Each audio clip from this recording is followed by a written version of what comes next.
నమస్తే, welcome to leave. మనతో ఉన్నారు సీనియర్ జర్నలిస్ట్ హేమసుందర్ గారు. సార్ నమస్తే. నమస్తే అండి. సార్, సంక్రాంతి బరిలో ఉన్నటువంటి ఒక సినిమాలు చూసాం. దాదాపు ఒక 4 నుంచి 5 సినిమాల దాకా తెలుగు సినిమాలు ఎలా అలరించాయి చూసాం. అదే కాక మనశంకర్ ప్రసాద్ కూడా మంచి హిట్ అయితే అయింది. దాని తర్వాత వచ్చినటువంటి కనకనక ఒక రాజు కావచ్చు, అదేవిధంగా నారి నారి నడుమురారి కావచ్చు, ఇలాంటి అన్ని సినిమాలు కూడా మంచి హిట్ అయితే అయ్యాయి. కానీ సంక్రాంతికి వచ్చి ఇప్పటికీ నెల రోజులు దాటిపోయినా సరే, అంటే దాదాపు 9వ తారీఖుకి రాజాసాబ్ రిలీజ్ అయింది. దాని తర్వాత 12 మనశంకర్ వరప్రసాద్, ఇలాగా కంటిన్యూ వారంలోనే రిలీజ్ అయినట్టు 5-6 సినిమాలు ఏవైతే ఉన్నాయో ఆ సినిమాలు తప్ప ఇప్పటిదాకా మళ్ళీ ఒక మంచి సినిమా అనేది ఎక్కడ కూడా రాలేదు. సో ఎందుకు సినిమాలకు సంబంధించి సరైనటువంటి షెడ్యూల్ వేసుకోకపోవడమా, లేదంటే మనకు ఇది బిజినెస్ ఏం కాదన్నా, ఇది సినీ ఇండస్ట్రీకి ప్లస్ ఆ మైనస్ అంటే ఏం చెప్తారు? అంటే ఒకటండి, సంక్రాంతి తర్వాత సినిమా థియేటర్కి వెళ్దామంటే ఏ సినిమా లేదు. 100% వాస్తవం. పెద్ద హీరో సినిమాలు లేవు. పోనీ చిన్న సినిమాలు వస్తున్నాయి, బాగా ఆడుతున్నాయి అనుకుంటే అవి పెద్దగా ఆడినేసి లేవు. పోయిన వారం చూసుకుంటే ఏ సినిమాకి వెళ్ళాలి అనుకున్నప్పుడు మరి వాలంటైన్స్ డే వచ్చింది 14వ తారీఖు. మనసంతా నువ్వే తప్ప మరో సినిమా కనపడలా. చెప్పాలంటే ఉదయకిరణ్ హీరోగా నటించిన సినిమాని రిలీజ్ చేశారు. అప్పట్లో అది మరి ఎంఎస్ రాజు గారి నిర్మాతగా, విఎన్ ఆయిచ్చే డైరెక్టర్గా వచ్చిన సినిమా మనసంతా నువ్వే. అది అప్పట్లో పెద్ద హిట్. మొత్తానికి వాలంటైన్స్ డే రోజుని చాలా వరకు బుకింగ్స్ పరంగా చూసుకుంటే మనసంతా నువ్వేకి మంచి రెస్పాన్స్ అయితే వచ్చిందని చెప్పొచ్చు. కొత్త సినిమాలు వచ్చినా కానీ అన్ని చిన్న సినిమాలు కావటం, అది హీరోలు కూడా చిన్న చిన్న హీరోలు కావటం, సినిమాకి మౌత్ ట్రాక్ పరంగా చూసుకుంటే ఒక సినిమా కొంత ఏదో మౌత్ ట్రాక్ బెటర్గా ఉన్నట్టు అనిపించింది, కానీ మిగతా అంతా సతికిలు పడి అని చెప్పొచ్చండి. ఇంతకీ ఏ సినిమాలు వచ్చే దాంట్లో ఏ సినిమా ఒక మౌత్ టాక్ బాగుందంటే ఏం చెప్తారు? అంటే ఫంకీ సినిమా వచ్చింది. ఎందుకంటే అది చూసుకుంటే విశ్వక్సేన్ సినిమా, మరి అతను అనుదీప్ ఆ బ్యాచ్ తీసిన సినిమా. దానికి ఏమో మరి ఎడిటింగ్ సరిగ్గా లేదని కొంతమంది, ఏదో బిట్లుగా ఉందని కొంతమంది, అది ఒక మౌత్ టాక్ లో బాగా స్ప్రెడ్ చేశారు. సినిమా పరంగా చూసుకుంటే ఆశించిన ఫలితాన్ని ఫంకీ సినిమా ఇవ్వలేదని చెప్పాలి. విశ్వక్సేన్ కూడా చాలా కాలంగా వరుస హిట్ల కోసం మరి ఎదురు చూస్తున్నాడు, కానీ మరి తన హిట్లు మాత్రం రాలేదని చెప్పాల్సి వస్తుంది. ఈ సినిమా మీద ఆశలు పెట్టుకుంటే ఇది కూడా అలాగే అయిందని చెప్పొచ్చండి. సో వాస్తవానికి ఎందుకని దాదాపు ఒక నెల రోజుల పాటు కూడా కనీసం సినిమా ఎందుకని షెడ్యూల్ చేసుకోవట్లేదు? ఒక్కొక్కసారి ఏమైపోద్దంటే సినిమా పెద్ద సినిమాలు కూడా, లేదా ఒక మంచి సినిమాలు కూడా ఒకే రోజు 2 రిలీజ్ అయ్యేటువంటి ఒక ప్రయత్నాలు చేస్తున్నారు, కానీ ఇలాంటి స్పేస్ ఉన్న టైంలో ఎందుకు వాడుకోవట్లేదు అంటే ఏం చెప్తారు? ఇది అందరూ ఒకసారి రావడం కాకుండా పెద్ద సినిమాలన్నీ కొద్దిగా షెడ్యూల్ పెట్టుకుంటే బెటర్ అండి. అందరూ వస్తే సంక్రాంతికి వచ్చేస్తున్నారు.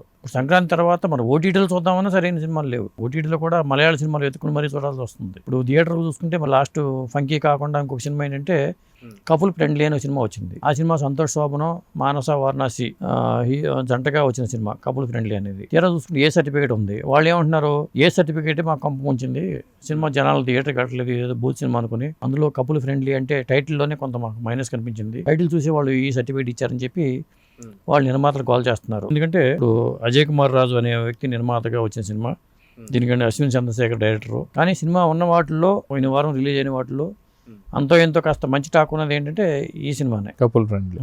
సో వాస్తవానికి సినిమాకి సంబంధించి మనం చూసుకుంటే ఎంతో కష్టపడి దాదాపు సంవత్సరాల పాటు దాని మీద కృషి చేస్తూ వస్తుంటారు.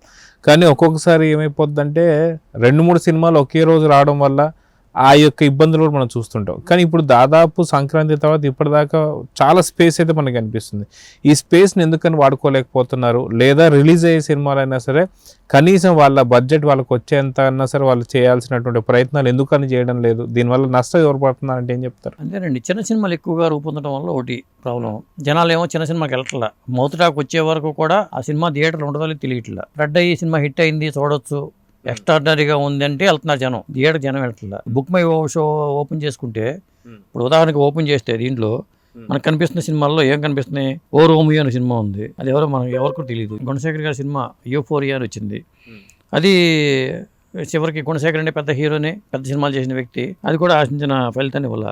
అలాగే క్రైమ్ 101 ఒకటి ఉంది. తర్వాత మరి సీతా పైన ఒక సినిమా వచ్చింది. తర్వాత నిలవే అంట, అది కూడా మనకి ఎవరో తెలీదు. విత్ లవ్ అనేది ఒకటి. తర్వాత అమరావతికి ఆహ్వానం అనే సినిమా వచ్చింది. ధన్యా బాలకృష్ణను సుప్రియత, సురేఖవాణి గారి అమ్మాయి, వాళ్ళు చేసిన సినిమా ఇది. ఇక మిగతా చూసుకుంటే ఆ సినిమాలో కూడా ఊరి పేరు లేని ఆర్టిస్టులు వాళ్ళే ఉన్నారు. ఇట్లా చూసుకుంటే అయ్యే ఒక సినిమా ఉంది. తర్వాత 1+1 ఆఫర్ అని ఉంది. 1+1 సినిమా 2 సినిమాలు చూపించిన ఒక టికెట్కి జనం వెళ్తారని గ్యారంటీ అయితే లేదు. ఇక చూసుకుంటే జమానా అని ఒక సినిమా. హిందీ సినిమాలు కూడా సరైన సినిమాలు లేవండి ఓవరాల్ చెప్పాలంటే. ఇప్పుడు border to word Hindi cinema అది బాగానే ఆడుతుంది. మన దురంధర్ ఆడింది, బర్న్ 2 ఉంది. ఇక మనసంతా నువ్వే, చిరంజీవి గారి సినిమా, మనశంకర్ ప్రసాద్, ఈ 2 సినిమాలు ఉన్నాయి. మనసంతా నువ్వే రిలీజ్ అయినా కానీ జనం వెళ్తున్నారు కాబట్టి దురంధర్ కూడా ఇంకా థియేటర్లో ఆడుతుంది, ఓటీటీలో కూడా ఉంది. ఇట్లా సినిమాలు అయితే ప్రేమం కూడా రిలీజ్ చేశారు, ప్రేమం సినిమాని కూడా. ఇక నాగ చైతన్య లవ్ స్టోరీ చేశారు, సలార్ ఒకటి థియేటర్లో ఉన్న సినిమాలు, రిలీజ్కి రెడీగా పోతున్న సినిమాలు ఇవన్నీ. కాబట్టి చూసుకుంటే ఏంటంటే చాలా డల్గా ఉంది. బుక్ మై షో చూసుకుంటే చాలా డల్గా ఉందని చెప్పొచ్చండి. సో ఓవరాల్గా ఇప్పటిదాకా ఏదైతే సంక్రాంతి నుంచి ఇప్పటిదాకా సరైన సినిమాలు లేవు కాబట్టి రాబోతున్నటువంటి ఒక శుక్రవారానికైనా సరే మంచి సినిమాలు ఏమైనా ఉన్నాయా, లేదంటే ఇప్పటికీ పూర్తిగా డ్రైలో ఉందని చెప్పేసి అనుకోవాలి తెలుగు ఇండస్ట్రీ అంటే ఏం చెప్తారు? అంటే కొన్ని సినిమాలు ఉన్నాయండి, ఆ సినిమాల మీద ఎప్పుడు టాకు పెద్ద రేంజ్ హీరోలు ఎవరు, ఆ 4 హీరోల్లో దరిదాపుల్లో సినిమాలు లేవు. ఫస్ట్ ఇప్పుడు మిడిల్ రేంజ్ హీరోల్లోనే కనిపిస్తున్నాయి. నాకు తెలిసి మార్చి ఏప్రిల్లో ఇప్పుడు ఎగ్జామ్స్ టైంలో దాదాపు సినిమాలు రిలీజ్ చేయాలంటే భయపడతారు. ఏప్రిల్లో కాస్త మంచి సినిమాలు ఉన్నాయి, కొంత మార్చిలో కూడా పర్లేదు అనిపించే సినిమాలు అయితే ఉన్నాయి. అదండి వాటి కోసం చూడాల్సింది తప్పితే, ఓటీటీలు వెతుక్కోవాల్సింది తప్పితే థియేటర్లకు మళ్ళీ గడ్డుకాలం మొదలైంది. పండగ 2 వారాల పాటు సందడిగా ఉన్నాయి, కానీ ఇప్పుడు ఆ సందడి పోయింది. ప్రతి నెల సంక్రాంతి రావాలి అంటే ఒక మంచి ప్లానింగ్ ఉండడం మంచిదని చెప్పేసి అనుకోవచ్చు అంటారా? 100% అండి. అంటే ఛాంబర్ వాళ్ళు దీన్ని ప్లాన్ చేసుకుని ఏ సినిమా రిలీజ్ కాబోతున్నాయి వాళ్ళతో ఒక కోఆర్డినేషన్ మీటింగ్ పెట్టుకుని వాళ్ళు డేట్లు వారీగా వాళ్ళు పెట్టేసుకుంటే బెటర్ అనిపిస్తుంది. ఏ సినిమా పెద్ద సినిమాలు అనుకున్న వాడికి ఇప్పుడు వీళ్ళు వస్తారు, ఒక వారం గ్యాప్తో వాళ్ళు వస్తారు, ఒక వారం వస్తారు అనుకుంటే బాగుంటుంది.